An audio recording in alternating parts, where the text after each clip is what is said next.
नमस्कार, मनी गुरु की इस खास पेशकश में आप सभी का स्वागत है। मैं हूं स्वाति रायना। विल प्लानिंग इसलिए की जाती है ताकि संपत्ति के मालिक की मौत के बाद उसके उत्तराधिकारियों में संपत्ति को लेकर कोई विवाद ना हो। लेकिन भारत में अभी भी लगभग सिर्फ 10% लोग ही अपनी विल या फिर वसीयत की प्लानिंग करते हैं। यानी अभी भी हमारे यहाँ विल की प्लानिंग करना लोगों को उतना जरूरी नहीं लगता है और शायद यही वजह है कि अनक्लेम्ड खातों की जो संख्या है वो लगातार बढ़ती जा रही है और ये परेशानी का सबब भी बन रही है। जानेंगे क्यों जरूरी है विल की प्लानिंग और विल प्लानिंग न करने पर कौन सी दिक्कतें आ सकती हैं। इसी पर चर्चा करने के लिए हमारे साथ हैं दो खास एक्सपर्ट्स, ऑप्टिमा मनी के एमडी पंकज मठपाल और फिनफिक्स की फाउंडर प्रवीण बाजपेयी। पंकज जी और प्रवीण दोनों का बहुत स्वागत है मनी गुरु में आज हमारे साथ इस शो में शामिल होने के लिए। विल प्लानिंग फाइनेंशियल प्लानिंग का काफ़ी इंपॉर्टेंट हिस्सा माना जाता है। हम इन्वेस्टमेंट की बात करते हैं, संपत्ति खड़ा करने की बात करते हैं, लेकिन ये इंपॉर्टेंट एस्पेक्ट शायद हमें नहीं भूलना चाहिए कि जो हम मेहनत के साथ जिस धन का संचय करते हैं, जिसको आप अपने सामने फलता फूलता देखते हैं, आपके बाद उसका रखवाला या उसका उत्तराधिकारी कौन होगा, और यहीं पर विल प्लानिंग बहुत इंपॉर्टेंट होती है। पंकज जी, क्या हम वाकई विल प्लानिंग को लेकर काफ़ी अवेयर हैं अभी? क्योंकि आंकड़े तो यही बताते हैं कि शायद पूरी फाइनेंशियल प्लानिंग में विल प्लानिंग को अभी भी उतना ज़्यादा इंपॉर्टेंस नहीं दिया जाता है। नमस्कार स्वाति जी, नमस्कार प्रवीण जी। स्वाति, देखिए आपने सही कहा कि विल की ही बात नहीं, ओवरऑल हम बात करें सक्सेशन प्लानिंग की, एस्टेट प्लानिंग की, तो इसको लेकर जागरूकता कम है। यानी कि हम पैसे को मैनेज करते हैं, पैसा कमाते हैं और उसके बाद जो जाने के बाद हमारे जो भी चल अचल संपत्ति है, जो भी असेट्स हैं, वो जो उसके सही हकदार हैं उनके हाथों में जा सके, इसके लिए प्लानिंग जरूरी होती है। और विल या वसीयत उसका एक बहुत इंपॉर्टेंट हिस्सा है। तो हम वसीयत की बात करें, इसके बारे में तो बिल्कुल अवेयरनेस बहुत कम है, या बहुत लोग ऐसा सोचते हैं कि जल्दी क्या है, अभी कर लेंगे। पर उसके अलावा हम ओवरऑल बात करें कि क्या सच में लोग मेरी संपत्ति किसको जाए, इसका पूरी तरह से प्लानिंग करना, चाहे वो नॉमिनेशन को लेकर हो या फिर ट्रांसफर हो या ट्रस्ट हो, विल हो, सभी के प्रति जो एक अवेयरनेस है वो भी कम है, या फिर ये कहें कि दिलचस्पी जो है इसको लेकर वो भी कम देखी जाती है। बिल्कुल। तो विल प्लानिंग काफ़ी इंपॉर्टेंट है। संपत्ति किसको जाए, सही हाथों में जाए, इसको समझना ज़रूरी है।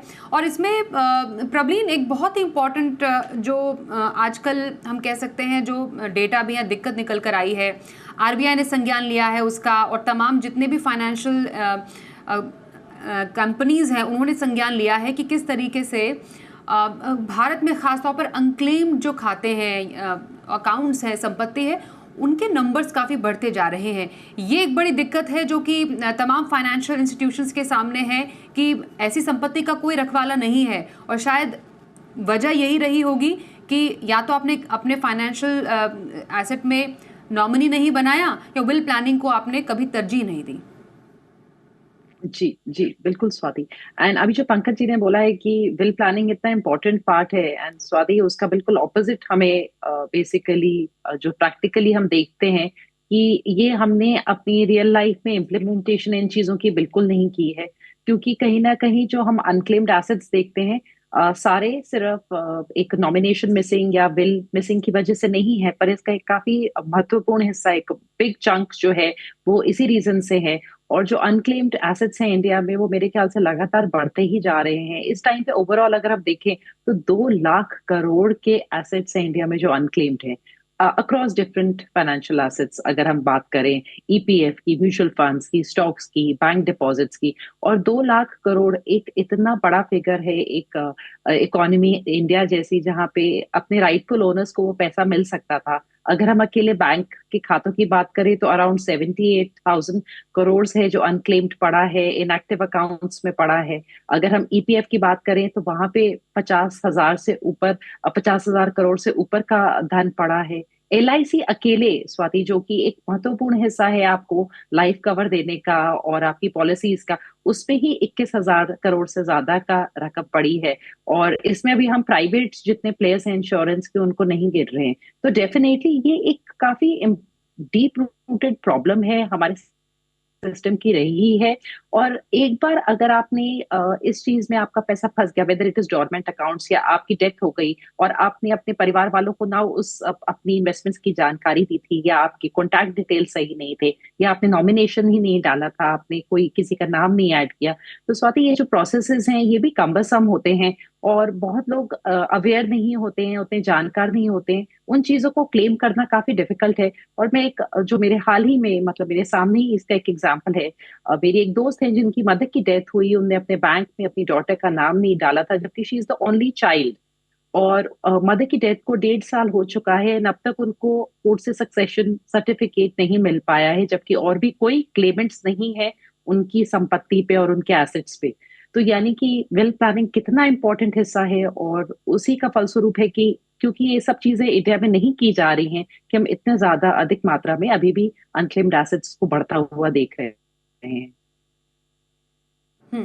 पंकज जी, और इसी से थोड़ा ये समझना ज़रूरी है, जब हमने अनक्लेम्ड एसेट्स की बात की, वहाँ पर बहुत समय से चर्चा चल रही है, आपसे भी कई बार इस पर शो पर चर्चा हुई है कि नॉमिनी ना होने के अभाव में जो एसेट्स होते हैं किसको जाएं, या विल ना होने के कारण एसेट्स किसके नाम होंगे, ये एक बहुत बड़ी दिक्कत और बहुत बड़ी चुनौती हो जाता है। और इसलिए हज़ारों करोड़ में ऐसी संपत्ति जो है वो पड़ी हुई है अलग अलग फाइनेंशियल इंस्टीट्यूशंस में, खातों में या तो। लेकिन समझना ज़रूरी है, एक तो नॉमिनी और दूसरा एक कानूनी वारिस होना, लीगल हियर होना, जिसको हम विल में जिनका नाम लिखते हैं। दोनों में क्या सर कोई अंतर है? बिल्कुल, देखिए पहली बात तो यह है कि हर व्यक्ति को अपने हर निवेश में नॉमिनी बनाना चाहिए, और उससे जरूरत पड़ने पर अपडेट भी करना चाहिए। क्योंकि कई बार ये होता है कि कोई मान लीजिए इंश्योरेंस पॉलिसी लेता है, उस वक्त शादी नहीं हुई तो उन्होंने अपनी मदर को नॉमिनी बना दिया, फादर को नॉमिनी बना दिया, लेकिन बाद में शादी हो गई और पॉलिसी चलती रही, और हो सकता है कि पेरेंट की डेथ हो जाए जिसको नॉमिनी बनाया हुआ है, लेकिन उसको अपडेट ना करा पाए, तो उस केस में वो इनवैलिड नॉमिनेशन हो गया, वो ऐसा है कि नॉमिनेशन नहीं है। तो इसलिए नॉमिनेशन करना और उसको टाइम पर अपडेट करना, दोनों ही चीजें बहुत जरूरी हैं। अब दूसरी बात ये आती है कि नॉमिनेशन और विल में क्या फर्क है। देखिए, अब तो वैसे कई जगह पर अमेंडमेंट हो चुके हैं, जहां पर वैसे तो ये माना जाता है कि नॉमिनेशन जो है वो नॉमिनी एक कस्टोडियन है, ट्रस्टी है। यानी कि किसी ने अगर उदाहरण के तौर पर अपने भाई को नॉमिनी बनाया है, जबकि उसकी वाइफ, उसके बच्चे अलाइव हैं, तो भाई सिर्फ वो पैसा कलेक्ट तो कर सकता है, लेकिन अल्टीमेटली उसके ऊपर जो हक होगा वो उस व्यक्ति की पत्नी या बच्चे, जैसा भी केस हो, या मदर, उनका उसके ऊपर राइट होगा। तो यानी कहने का मतलब यह है कि नॉमिनी हकदार नहीं बन जाता सिर्फ क्योंकि उसका नाम लिखा हुआ है उस इन्वेस्टमेंट के डॉक्यूमेंट में, बल्कि वो एक कस्टोडियन या ट्रस्टी के रूप में काम करता है। यानी कि वो कलेक्ट कर सकता है, और उसके बाद जिम्मेदारी बनती है कि जो लीगल एयर हैं, जो भी उसके कानूनी हकदार हैं, जो उनको उनका हक मिलना चाहिए। लेकिन कई जगह पे हमने देखा है कि अभी अमेंडमेंट हुआ, जैसे कि हम बात करें इंश्योरेंस लॉ अमेंडमेंट 2015, जिसके अकॉर्डिंग यदि बेनिफिशियल ओनर है, नॉमिनी जो है वो बेनिफिशियल नॉमिनी है, यानी कि जो फैमिली के जो वही मेंबर्स जिनका सच में हक बनता है, जैसे कि बच्चे हैं, पत्नी है, पति है, माँ है, और उनको नॉमिनी बनाया हुआ है, तो उस केस में उसको पूरा राइट मिल जाएगा। तो इसके लिए ऐसे ही हम बात करें, जैसे कि महाराष्ट्र कोऑपरेटिव सोसाइटी एक्ट है, तो किसी ने अगर अपने फ्लैट में अपने किसी को नॉमिनी बनाया हुआ है, तो यहां पर नॉमिनी को राइट मिल जाएगा। लेकिन क्योंकि अलग अलग असेट में अलग नियम है, अगर हम फिक्स डिपॉजिट की बात करें तो यहां पर अगेन वही आता है कि नॉमिनी किसी को बनाया आपने, पर नॉमिनी कस्टोडियन है, वो हकदार नहीं है। लेकिन जो विल होती है वो फाइनल होती है। विल में जिसका भी नाम लिख दिया गया, अगर वो वैलिड विल है तो वो फाइनल होगा, वो सुपरसीड कर देगा एवरीथिंग।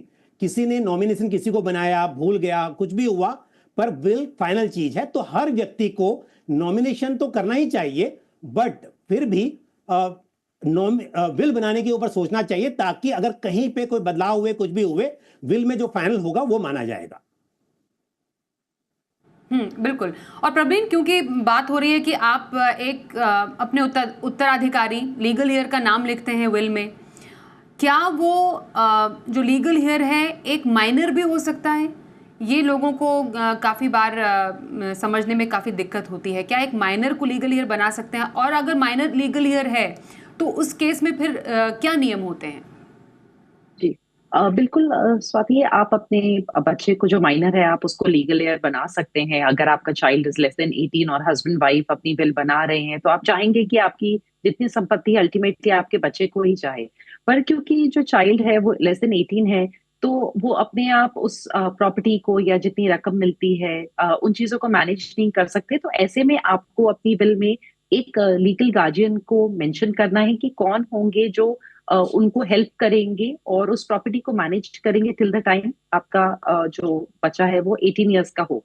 एंड अगर अभी हम हाल ही में जो म्यूचुअल फंड में भी हमने देखा है जो चेंजेस हुए हैं और नॉमिनेशन की जो भी प्रक्रिया शुरू हो रही है स्वाति, जो नए रूल्स के हिसाब से, तो वहां पे अगर आपने अपने जो माइनर बच्चे को अगर आपने नॉमिनी बनाया होता है, वहां पे भी आपको मेंशन करना पड़ता है कि वो गार्जियन कौन रहेगा। सो आप डेफिनेटली बना सकते हैं, लीगल एयर हो सकता है आपकी विल में जो बेनिफिशियरी है वो आपका माइनर किड, बट टिल 18 आपको किसी को वहां पे रखना होगा कि उनके कौन देखभाल करेंगे, और उसके बाद आपके बच्चे के पास वो संपत्ति आएगी। एंड मेरे ख्याल से अगर आपने किसी को मेंशन कर रखा है अपनी विल में तो बहुत इजी हो जाता है, वरना कोर्ट अपने हिसाब से अपनी समझ बूझ से डिसाइड करेगा कि कौन उस चाइल्ड को हेल्प करेगा उस प्रॉपर्टी को मैनेज करने में जब तक वो 18 के नहीं हो जाते। तो मेरे ख्याल से अगर स्वाति पेरेंट्स से ज्यादा ये बेटर कौन समझ सकता है कि बच्चे के करीबी कौन है या कौन बच्चे का सबसे ज्यादा हित में सोचेगा, तो बेटर होता है कि आप खुद से उस व्यक्ति का नाम वहां पे मेंशन करें। एंड दैट इज वाई ये चीजें लिखनी चाहिए, ताकि वहां पे कोई एम्बिग्विटी नहीं है और क्लैरिटी रहे। और specially in case of minor kids जहाँ पे आपके बच्चे छोटे हैं, हस्बैंड वाइफ की ट्रैवल जॉब्स हैं, डेफिनेटली दोनों के पास विल होनी चाहिए। ओके। पंकज जी, पूरा प्रोसेस कैसे रहता है विल बनाने का? क्या कोई एक ऑफिशियल डॉक्यूमेंट होता है जिस पे विल बनाई जाती है? किन के सामने विल बनाई जाती है? उसके बाद पूरी प्रक्रिया क्या होती है? ये थोड़ा लोगों को शायद ज़्यादा मालूम नहीं है। और क्या कोई उम्र है विल बनाने की? लोगों को लगता है कि विल तो काफ़ी उम्र के बाद ही बनानी चाहिए, जब आप काफ़ी उम्र दराज हो जाते हैं तब बनानी चाहिए। क्या ये सच है?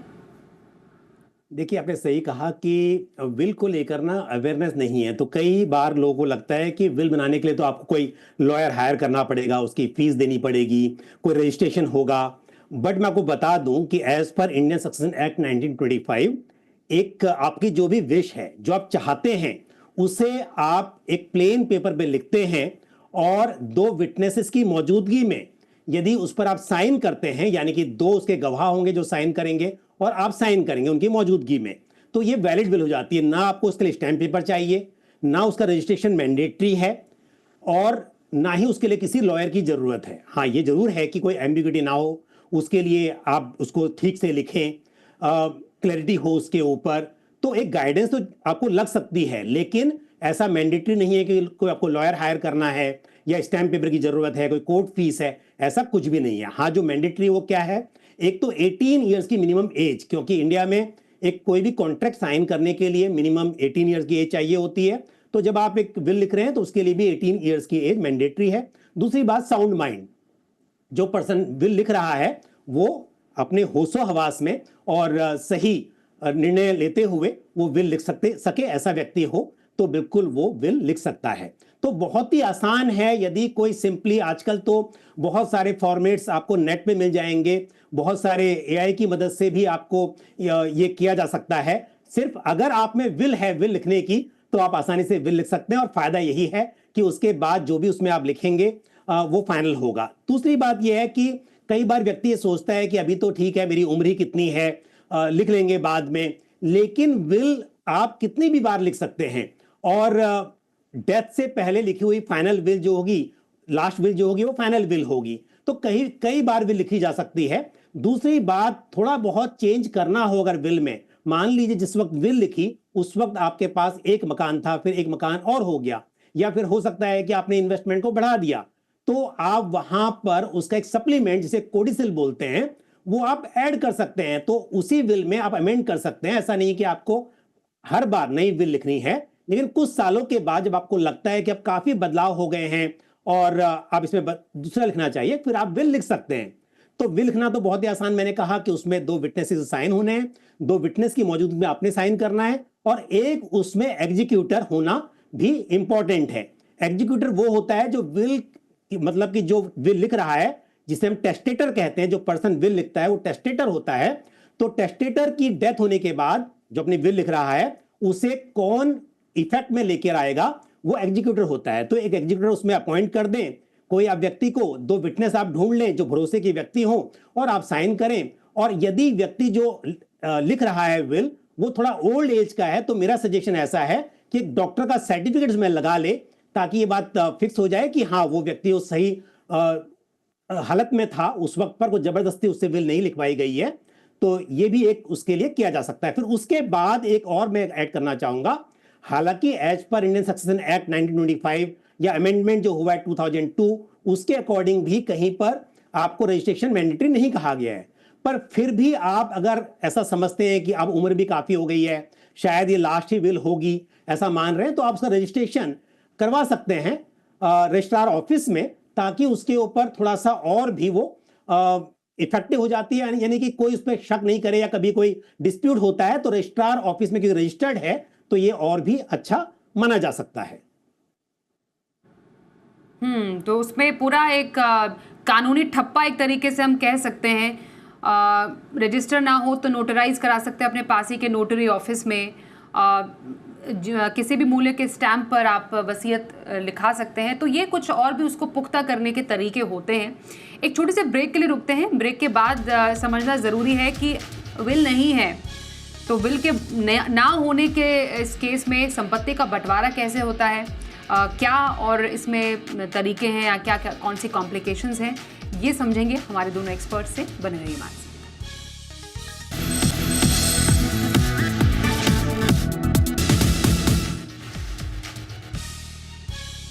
विल प्लानिंग की बात कर रहे हैं, बहुत ही इंपॉर्टेंट एस्पेक्ट है फाइनेंशियल प्लानिंग का। इसकी बारीकियां समझ रहे हैं प्रवीण बाजपेयी और पंकज मटवाल से। प्रवीण, जैसा कि हम केसेस देख रहे हैं, बहुत सारे मामलों में तो विल नहीं बनी होती और उसके बाद कानूनी पचड़े में कई जो संपत्तियां हैं फंस जाती हैं। विल न बनाने के नुकसान क्या है, किस तरीके की परेशानियां आ सकती हैं ऐसे केस में? जी हाँ, बिल्कुल स्वाति, आई थिंक विल एक कितना इम्पोर्टेंट हमारी लाइफ में कितनी हासिल को रिड्यूस कर सकता है। बिकॉज अगर आपके पास विल नहीं है तो जितने आपके नियर एंड डियर वंस हैं, जिनको आप चाहते थे कि उनको आपका राइटफुल जो आपने संपत्ति इकट्ठी की है वो उनको मिले, वो उस चीज को क्लेम करने के लिए, अपने नाम पे लाने के लिए उनको काफी जिसको बोलोगे संघर्ष करना पड़ेगा, क्योंकि ये प्रोसेस इतना सिंपल नहीं होता है। आपकी इंटरस्टेट सक्सेशन जो हम कहते हैं कि आपकी डेथ हो गई और आपने विल नहीं बनाई थी, तो फिर ये सारा मामला कोर्ट में जाता है और ज्यादा लंबा हो जाता है। तो आपका जो, आप मान लीजिए कि इस पूरे प्रोसेस को एक आप लेंथी बना रहे हैं अगर आपके पास विल नहीं है। अगर आपके पास विल है तो आपको सिर्फ उसको प्रोबेट कराना होता है। तो विल ना होने से आपका जो एक लीगल चक्कर है वो डेफिनेटली लेंथन हो जाता है। आपका कहीं ना कहीं डिसहार्मनी भी हो सकती है, बिकॉज कहीं पे लिखा नहीं गया है कि जिनकी डेथ हुई है वो किसको क्या देना चाहते थे। तो यानी कि आपके पास ऐसे बहुत क्लेमेंट्स हो सकते हैं, हक को लगे कि शायद मैं ज्यादा करीबी था, मेरे को कुछ हक मिलना चाहिए। और अगर वो व्यक्ति अपनी संपत्ति से किसी को बेदखल भी करना चाहते थे या किसी को ज्यादा अधिकार देना चाहते थे, जिस प्रोपोर्शन में अगर उन्होंने मेंशन नहीं किया है, तो यहाँ पे हार्ड वन होने का, फैमिली पे हम देखते हैं कि इमोशनली आपकी एक कहीं ना कहीं रिलेशनशिप्स में स्ट्रेस आ सकता है Swati, which can be very टायरसम again, क्योंकि आपके पास क्लैरिटी नहीं है। इसके अलावा आपके ऐसे टाइम पे ऐसे जो आप चाहते हैं कि किस प्रोसेस के थ्रू किसके पास क्या जा रहा है, क्योंकि वहां की क्लैरिटी नहीं है, तो यहाँ पे आपकी इक्वल डिवीजन होनी शुरू हो जाती है। तो मान लीजिए आपके लीगल लेयर्स में आपके बच्चे आ गए, आपकी वाइफ आ गई। अगर आप चाहते थे कि आपकी डेथ के बाद पहले आपकी वाइफ के पास सब कुछ जाए और उसके बाद बच्चों को जाए, so that may not be possible अगर वहां पे लीगैलिटी आ जाती है। तो अगर विल नहीं है स्वाति ओवरऑल, तो वहां पे हम एक कहीं ना कहीं एक कोर्ट की तरफ जा रहे हैं, एक अपनी लाइफ में बहुत लेंदी प्रोसेस इकट्ठा कर रहे हैं वहां पे। एंड डेफिनेटली जिसको बोलिएगा एक हासिल बहुत लंबा आपकी लाइफ में इकट्ठा हो सकता है। तो यहाँ पे एक चीज थोड़ी सी गौर देने की है कि हम अपनी जब विल बनाते हैं स्वाति, तब हमारे पास जो, अगर हम कानून के हिसाब से देखें तो जैसे पंकज जी ने बोला कि हम हमारे लीगल लेयर्स होते हैं, तो वहां पे एक लिस्ट होती है कि आपके लीगल एयर्स 1 कौन है, जो क्लास 1 है, क्लास 2 है। अगर हम किसी को बेदखल करना चाहते हैं, हमें लगता है कि वो आपके साथ अच्छा उनको उनने व्यवहार नहीं किया और आपने ये चीज नहीं लिखी है, तो उनको भी कुछ अधिकार मिलेगा। पर अगर आपने अपनी विल बना दी है तो आप उसमें ऐसी चीजें जोड़ सकते हैं कि आप कंटेस्ट ना करें इस विल को। तो जिस प्रोपोर्शन में आप चाहते हैं, मुझे लगता है वहां पे आपको पीस मिल सकती है कि उसी हिसाब से आपका पैसा और आपकी संपत्ति डिवाइड होती है। सो डेफिनेटली आई थिंक आप चाहे बहुत साल जिए हर व्यक्ति, बट एक क्लैरिटी के लिए, एक एम्बिग्यूटी को खत्म करने के लिए मेरे ख्याल से एक, जैसे पंकज जी ने बोला, एक बेसिक पेज पे आपको लिख के रखना चाहिए कि आप किस प्रोपोर्शन में अपनी प्रॉपर्टी को डिवाइड करना चाहते हैं, पूरे एसेट्स को। जी बिल्कुल। और एक और जो कानूनी प्रक्रिया है पंकज जी, हम चाहते हैं कि आप इसको ज़रा आसान भाषा में हमें समझाएं। प्रोबेट, विल के इस पूरे प्रोसेस में प्रोबेट की प्रक्रिया क्या होती है? बिल्कुल। स्वाति जी, प्रोबेट से पहले थोड़ा टाइम लूंगा, एक दो चीज और बता दूं। कई बार लोग सोचते हैं कि मैं विल क्यों लिखूं, मैं ट्रांसफर क्यों ना कर दूं प्रॉपर्टी, पहले मेरे दो बच्चे हैं उन्हें ट्रांसफर ही कर दूं। तो अंतर ये होता है कि जो विल होती है वो रिवोकेबल होती है। आज मैंने लिखा, कल मैं से बदल सकता हूं, बट ट्रांसफर कर दिया तो वो फिर आप बदल नहीं सकते। तो इसके लिए कई बार ऐसा होता है कि जिस वक्त आपके मन में चल रहा है कि किसी को क्या देना है, भविष्य में हो सकता है कि आपका मन बदल जाए, जरूरत के हिसाब से भी ये हो सकता है। तो इसके लिए विल रिवोकेबल है, तो विल बेटर है कि आप लिख के रखें, ना कि असेट को ट्रांसफर कर दें। ये मैंने एक ऐड किया पॉइंट, मुझे याद आया। दूसरी बात आपने बोला प्रोबेट के बारे में। प्रोबेट क्या होता है, हर जगह मैंडेटरी नहीं है। देखिए, आपकी वैलिड विल है, जैसे ही उस व्यक्ति की डेथ होती है विल इफेक्ट में आ जाती है। जो भी असेट ट्रांसफर करने हैं वो विल के जरिए किए जा सकते हैं। विल की कॉपी लगाइए और उसको नोटराइज करा लीजिए कॉपी को, क्योंकि अगर फोटो कॉपी है तो आपको उसको नोटराइज कराना होगा। और फोटोकॉपी जैसे किसी भी डॉक्यूमेंट का हम लगाते हैं वैसे लगा के आप ट्रांसफर कर सकते हैं। लेकिन Bombay high court, Madras high court, Calcutta high court, इसके परिसीमा में जो भी जगह आती हैं, यदि आप यहां रहते हैं या आपके असेट यहां पर हैं, रहते कहीं और हैं, लेकिन आपके जो असेट हैं जिन्हें आप विल के थ्रू किसी और को देना चाहते हैं वो यहां पर हैं, तो इस केस में यहां पर प्रोबेट मैंडेटरी है। बाकी स्टेट में प्रोबेट मैंडेटरी नहीं है। मैं बताऊंगा कि कराई जा सकती है कराना चाहे तो, लेकिन यहां मैंडेटरी है। यानी कि यदि आपका कोई यहां पर प्रॉपर्टी है और आपने विल में लिखा भी है, तो इसका मतलब यह नहीं है कि विल की कॉपी लगाएंगे, नोटराइज कराएंगे, कॉपी लगाएंगे और वो मानी जाएगी। पहले आपको प्रोबेट कराना होगा। अब प्रोबेट कैसे कराया जाता है, तो आपका जो एग्जीक्यूटर है, जो मैंने कहा था विल लिखते समय, उसमें आप एक व्यक्ति को नॉमिनेट करेंगे कि भाई मेरे जाने के बाद ये व्यक्ति इसकी जिम्मेदारी लेगा। वो इसे कोर्ट में सबमिट करेगा, कोर्ट ऑब्जेक्शन इनवाइट करेगा, यानी कि वो जो व्यक्ति प्रोबेट दे रहा है वो उसका पेपर में एक ऐड भी देगा। किसी को अगर कोई इस पर कोई आपत्ति है तो आप बताइए, फैमिली मेंबर को आपत्ति है तो बताइए। अगर कोई ऑब्जेक्शन नहीं आता है तो उसके बाद कोर्ट इसमें उसको सर्टिफाई कर देती है, भाई ये विल जो है ये बिल्कुल सही विल है और इसी के अकॉर्डिंग ये जो असेट्स हैं वो ट्रांसफर किए जाने चाहिए। उसके बाद में वो आप कॉपी लगाएंगे उस प्रोबेट ऑफ विल की, यानी कि जो विल आप कोर्ट द्वारा सर्टिफाई कर दी गई है उसकी कॉपी लगाएंगे और फिर वो असेट ट्रांसफर हो सकते हैं। एक लास्ट में और बात बोलूंगा, प्रोबेट ऑफ विल तो खैर क्योंकि कहीं कहीं पर काम आएगी, हर जगह जरूरत नहीं है। बट अगर आपने विल नहीं बनाई और नॉमिनेशन नहीं है, तो अभी जो प्रबलीन जी बता रही थी उसमें एक बात और ऐड करूंगा कि क्योंकि हमारे इंडिया में हर रिलीजन के हिसाब से अलग अलग एक्ट हैं, तो हिंदू सक्सेशन एक्ट, मुस्लिम पर्सनल लॉ, साथ ही इंडियन सक्सेशन एक्ट, तो उस हिसाब से भी प्रॉपर्टी डिवाइड होती है और उसमें वो भी कोर्ट से आपको लीगल एयर सर्टिफिकेट या सक्सेशन सर्टिफिकेट लेके आना पड़ता है। और डिपेंड करता है, अगर बॉम्बे की बात करूं तो यहां पर पर्सनल एक्सपीरियंस से मैं बता रहा हूं क्योंकि हम कई क्लाइंट्स के लिए करते रहते हैं, 1.5-2 साल का टाइम लग जाता है जब आप अप्लाई करते हैं और आपके पास सर्टिफिकेट आने तक। तो इसके लिए यदि विल लिख लें तो ये सारा आपको जो पूरा बाद में प्रक्रिया है नहीं करनी पड़ेगी। नॉमिनेशन तो पत्रों से पहले ही बच सकते हैं। वाकई बिल्कुल बिल्कुल सही बोला आपने। तो पहले से ही तैयारी करना बेहद जरूरी है। और अंत में प्रबलीन यही आपसे जानना चाहेंगे, बड़ी बातें अगर हम समझें कि विल प्लानिंग के टाइम पे किन बातों का ध्यान रखने की जरूरत है, कुछ 3-4 बड़ी बातें जो तमाम दर्शक अब समझ पाए। जी स्वाति, मेरे ख्याल से सबसे इम्पोर्टेंट है कि आपकी लिस्ट रेडी हो कि आपके पास कितने एसेट्स हैं। आपके पास आपके बेनिफिशियरीज की लिस्ट होनी चाहिए ताकि आप जब लिख रहे हैं तो आपकी कितनी संपत्ति है उसका एक आपके पास लिस्ट होनी चाहिए। आप कौन बेनिफिशियरीज को बनाना चाहते हैं। आप जब विटनेस में ले रहे हैं, अगर आप विटनेस में एक अपने दोस्त कोई डॉक्टर हो और एक वकील हो तो बहुत ही अच्छा है, उससे और वैलिडेट हो जाती है अगर आप रजिस्ट्रेशन नहीं कराना चाहते हैं। और आप चाहें तो उसमें कल को ऑब्वियसली जैसे पंकज जी ने बोला आप अपनी चेंजेस करते रह सकते हैं, पर एक खाता आपका पूरा होना चाहिए, आपके पास सारी इंफॉर्मेशन पूरी जानकारी आप एक ही साथ वहां लिख के रखिए। तो आप वाइल अगर अभी आप सोचते हैं कि आप थोड़े दिनों में अपनी विल की तैयारी करेंगे, तो आप एक लिस्ट बनाना शुरू करिए अपनी जितनी आपकी प्रॉपर्टीज हैं, मूवेबल इमूवेबल। और मेरे ख्याल से इसका बहुत अच्छा उदाहरण है, अगर हम रतन टाटा जी की विल के बारे में हम सबने पढ़ा है स्वाति, उन्होंने अपने डॉग के लिए भी प्रोविजन किया था, उनने अपने कुक से लेके अपने बहुत सारे हाउस हेल्प थी जिनके लोन्स को भी वेवर किया था। तो आप बहुत सारी छोटी छोटी चीजों को वहां पे इंक्लूड कर सकते हैं, पर सबसे इंपॉर्टेंट है कंप्लीट इंफॉर्मेशन और आपके बेनिफिशरीज की क्लीन इंफॉर्मेशन, अगेन कि कौन है रिलेशनशिप वाइज, आप क्या परसेंटेज में देना चाहते हैं, एंड वहां पे आपके विटनेसेस जो हैं। और डेफिनेटली अगर डॉक्टर एंड वकील हो तो बहुत ज्यादा अच्छा रहेगा। तो आई थिंक ये 3 सबसे ज्यादा इंपॉर्टेंट पॉइंट्स हैं विल को ड्राफ्ट करते हैं। बिल्कुल। और जिस संपत्ति को बनाने में आप पूरी उम्र लगा देते हैं, मेहनत दिन रात करते हैं, अपने जीवन काल में ही जिन पर आपको भरोसा है सबको कॉन्फिडेंस में लेकर आप उस हिसाब से एक विल बनाइए, विल प्लानिंग कीजिए। कैसे करना है, उसकी बारीकियाँ क्या है, आपको बहुत ही आसान भाषा में बेहतरीन ढंग से पंकज जी ने बताई और प्रबलीन ने भी समझाया। थैंक यू सो मच दोनों का हमारे साथ आज इस शो में शामिल होने के लिए। रुकते हैं ब्रेक के लिए, देखते रहिए जी बिजनेस।